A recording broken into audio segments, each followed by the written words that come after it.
con nuestra siguiente entrevista.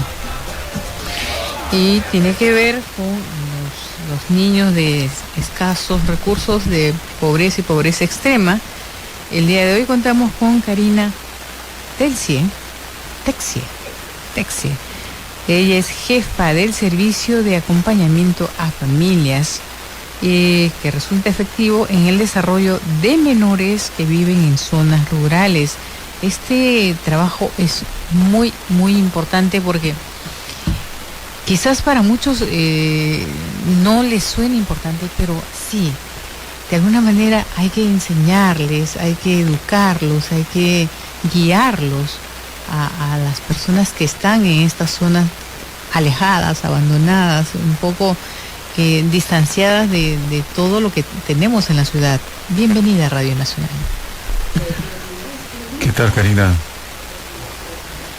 Manuel, perdón. Bueno, me da mucho gusto estar aquí en este espacio, ¿no?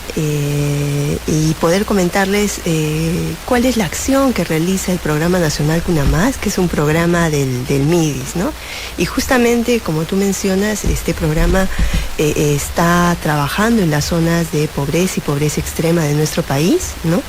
En la actualidad estamos atendiendo a 108,000 niños y familias menores de 3 años, ¿no? Justamente de estas zonas, digamos, postergadas de nuestro territorio, ¿no?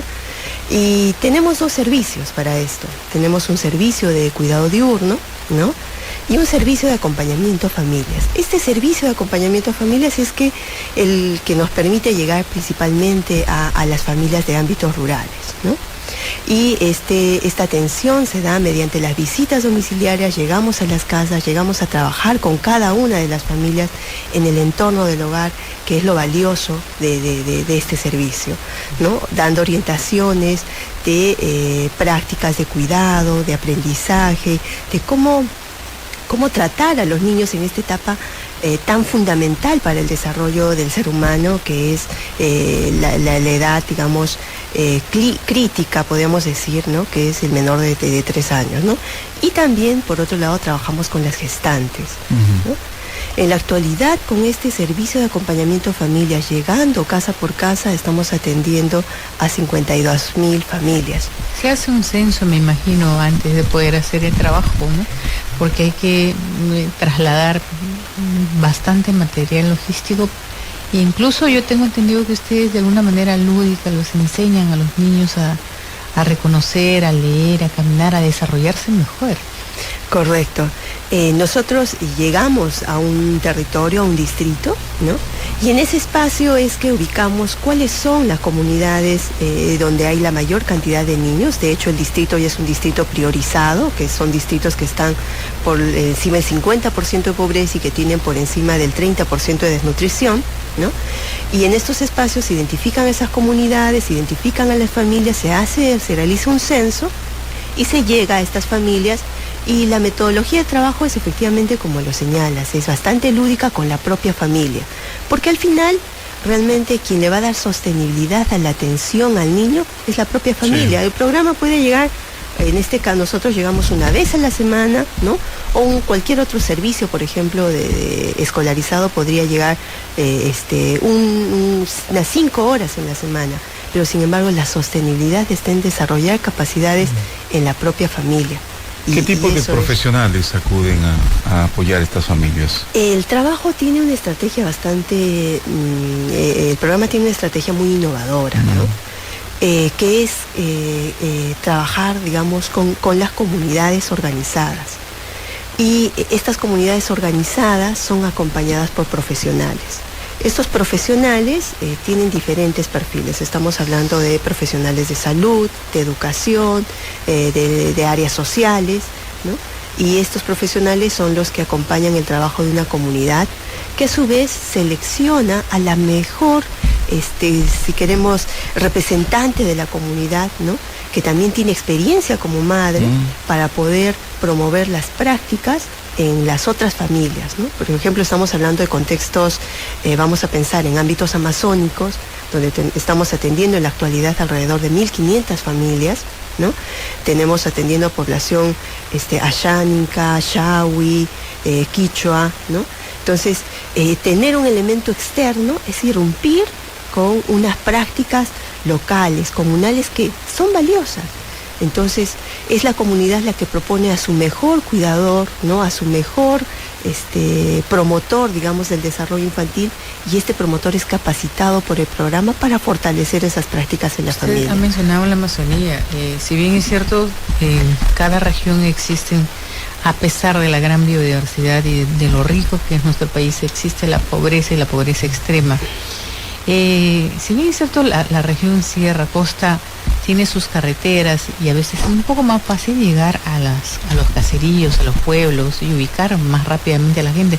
En la Amazonía esto se vuelve bastante difícil y a veces imposible, porque no es que vamos a ir por carreteras, tenemos que surcar días y días los ríos, y a veces llegamos a caseríos donde la población está dispersa y llegar a una familia y a otra es bastante difícil. ¿Han logrado ustedes llegar a la mayor cantidad de familias dentro de la Amazonía? Efectivamente, Yuli, tú conoces bastante bien ese contexto, ¿no? En la actualidad estamos atendiendo a 1.500 familias, ¿no? Como había comentado, estamos trabajando en 6 pueblos indígenas. O sea, estamos hablando de 1.500 familias en estas zonas, como lo he señalado, bastante alejadas, ¿no? Y la perspectiva es que este año podamos crecer y terminar el año atendiendo 8.000 familias de estos ámbitos. Y claro, en realidad el paquete que tenía inicialmente el programa se flexibiliza y además requiere fortalecerse mucho más para atender estas zonas, porque uno de los principales elementos que hay que enfrentar es la dispersión, ¿no? Y frente a eso también hemos creado estrategias diferenciadas para atender estos ámbitos, ¿no? Entonces estamos llegando progresivamente a estos ámbitos cada vez más complejos, zonas donde para solo desplazarse necesitamos 3-4 días, ¿no? Y como lo señalas, hay que surcar el río, y que esa cantidad de días incrementa cuando estamos en una época digamos, donde el río crece, y cuando el río está ya tiene, digamos, ha reducido en su caudal, también la cantidad de días. De distancia que caminar, o sea, es una u otra, pero realmente si es real el trabajo que están haciendo, los felicito, porque de esta manera sí estamos incluyendo a esa población que de alguna manera se ha sentido marginada y olvidada, porque algunos de ellos ni siquiera DNI tienen, ¿no? O sea, no existen para nuestro país. Pero llegar a ellos y llegar con un buen apoyo, orientación, guía y enseñanza para criar a sus hijos, los va a hacer que tengan más adelante pues una actitud diferente frente a la vida, y de repente aprovechar mejor los recursos donde están viviendo. Claro, y además lo valioso de esto y de la intervención del programa es que las comunidades y estos pueblos indígenas tienen una riqueza digamos, que se expresa en su relación con la naturaleza, ¿no? Es un continuo, podríamos decir, ¿no? Y eso tiene que ver con el respeto también. Exactamente. A lo que ellos saben, ¿no? Exactamente. Por eso la preocupación era de qué manera están, en todo caso, especializados los propios profesionales, porque nosotros el hecho de ser profesionales no indica que debemos subestimar en todo caso la sabiduría ancestral de ellos, y que la aplican muy bien. Me parece interesante que entre los más representativos de la comunidad uno lidere eso para que tenga la coordinación con ustedes, ¿no? Claro, y además, como les comentaba, ¿no? Todas las prácticas que promovemos, que están en este material, ¿no? Digamos, son trabajadas con este interlocutor comunal, que en este caso es una facilitadora, que justamente es la que media la riqueza cultural, ¿no?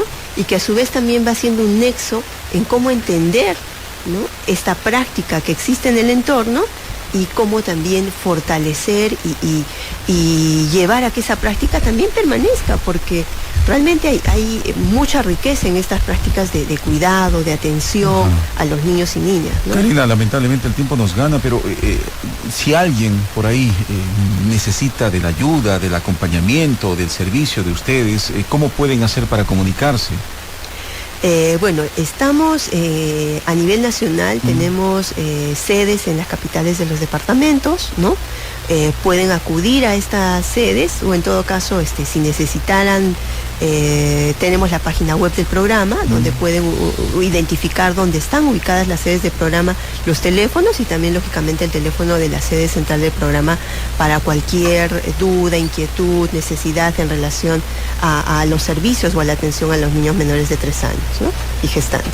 Gracias, Karina Texo, jefa del Servicio de Acompañamiento a Familias. Gracias por estar con nosotros. Muy bien, muchas gracias. Buenos días. Buenos días.